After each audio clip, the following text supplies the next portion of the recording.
Hey everybody, it's Forrest. I know it's been a while since I've done a video. Been busy with with a bit of acting, some producing. Actually, I was in Virginia last month for the world premiere of a movie that I was an associate producer on called Bloody Summer Camp, directed by Dave Kerr. And while I was down there, I also met up with two of my Inside Movies Galore co-hosts, Brandon Farmer and Jacob Varney, and I picked up a whole stack of goodies from Brandon, which I'm going to show off right now.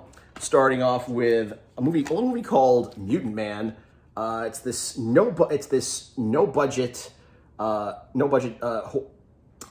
horror film, kind of in the vein of Texas Chainsaw Massacre or The Hills Have Eyes. Interesting rating here on the back here. It's rated 13, not suitable for children, not recommended for the squeamish. You can actually see a little warning right here. And also, I heard it's got a very terrible rating on IMDb, but just the title, but kind of a sucker for schlocky horror. Plus, it was filmed right here in the tri-state area, so I had to at least give it a look. Although I still haven't gotten around to watching it yet. Next, Critters Attack, the fifth and latest movie in the Critters series. I already got, as you saw in my previous videos, I had picked up the first four movies in a Blu-ray box set. So I decided it was time to. So I just grabbed this one just to round out the set. It's the first Critters movie with an R rating, as well as Dee Wallace's return to the franchise since her appearance in the first movie, which I only started checking out because of Teenage Mutant Ninja Turtles. But yes, it's not. I mean, it's not the best Critters movie. It's better than 4. I will say that. But it's a good pickup. Just a good round out the collection set. Round out the collection pickup. Next up is Weird Al Yankovic's feature film debut, UHF, a very underrated comedy. I wish that this movie had done better, so that we could see Weird Al in more leading roles in movies. There's some. I mean, it's an early DVD release. As far as there's some good features on here. Audio commentary with Weird Al, the director Jay Levy, Michael Richards. There's the music video for the movie's theme song, and some other extras right here. But it's nothing fancy. It's one of those double-sided discs. Next up, we have Leatherface, the Texas Chainsaw Massacre. Leatherface, the Texas Chainsaw Massacre 3. Personally, this is not my favorite movie of the Texas Chainsaw Massacre series. I mean, to be honest, I am really only crazy about the first two, directed by Tobe Hooper. But I'd say of the ones that Hooper was not involved with, this one was actually pretty decent. First time I saw it was a couple years ago in an all-nighter 35mm marathon at Cinema Arts Center in Long Island, which I can't wait to go back to. It's also an early role for Viggo Mortensen about a good decade before Lord of the Rings. Also, you've got Ken Foree, who's in a lot of horror movies, including Dawn of the Dead, as well as Keenan's dad on Keenan and Kel.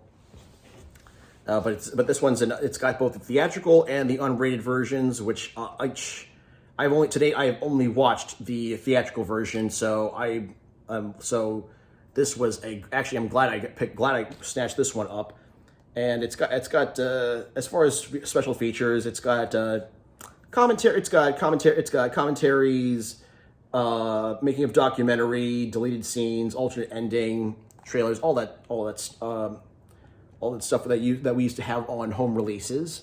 And now that I've got this one, I'm trying to seek out. Here's a disc right here with Leatherface. And I think probably I definitely now that I've got this in the original, I definitely gotta at least get the second movie thinking about getting the second movie just to round out that collection. And then next up we have Clint Eastwood's Dollars trilogy, A Fistful of Dollars, For a Few Dollars More, and The Good, the Bad, and the Ugly. I think this is one of the. I don't watch a ton of westerns, but these movies are. For some reason, the disc for The Good, the Bad, and the Ugly, and For a Few Dollars More are out of order, and for some reason, it's blank. Oh, I just hope. Well, I hope the movie. I hope it's on there. Actually. Oh no, wait. It's for a Fistful of Dollars. Oh well, as long as it's there, it's intact and it's working. But I don't watch a ton of westerns, but I do really enjoy spaghetti. I do enjoy those spaghetti westerns. The Dollars trilogy, I think, is a perfect movie trilogy.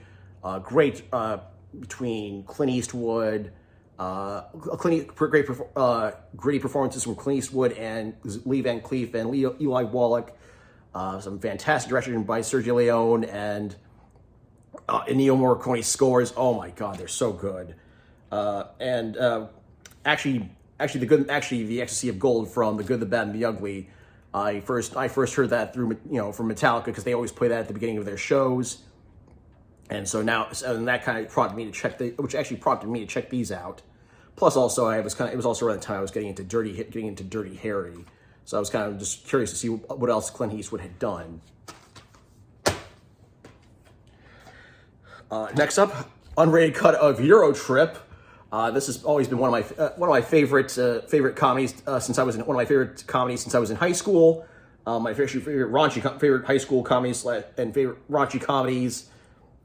And I have not. I quote it all the time. I've got I've even got that Sky Doesn't Know on my iTunes, my Apple Music. And I also have not looked at Michelle Trachtenberg the same way since I saw this movie, because prior to this, I pretty much knew her as a Nickelodeon kid. I knew her as a Nickelodeon kid, but yeah, this movie definitely changed my perception of her. For 16-year-old me, it changed my perception on Michelle Trachtenberg. As far as extra, it's an unrated cut, so. The extras, it's got party commentary, unrated deleted scenes, nude beach exposed, and unrated naked scenes index. This is something that would never ever. These are features that I don't think would ever fly in American movies now. So it's kind of what all the more reasons to. So actually, you know what? I'll say this comment for a little bit. Next up, the Rambo Collection. The first 4 Rambo movies in one Blu-ray set. Hasn't been opened. I had the first 4 Rambo movies on DVD, but decided, you know what, this is time to give it an upgrade. Plus, it's got the first 4 movies in one case, and. Pardon me for getting a little political here, but I will have no intention of getting Last Blood. I don't know. I mean, I have a love-hate relationship with that one, but yeah, Rambo. I've been a huge fan of. I'm at least a huge fan of the first 4 movies, and this is a very convenient. This is a very nice, convenient set to have.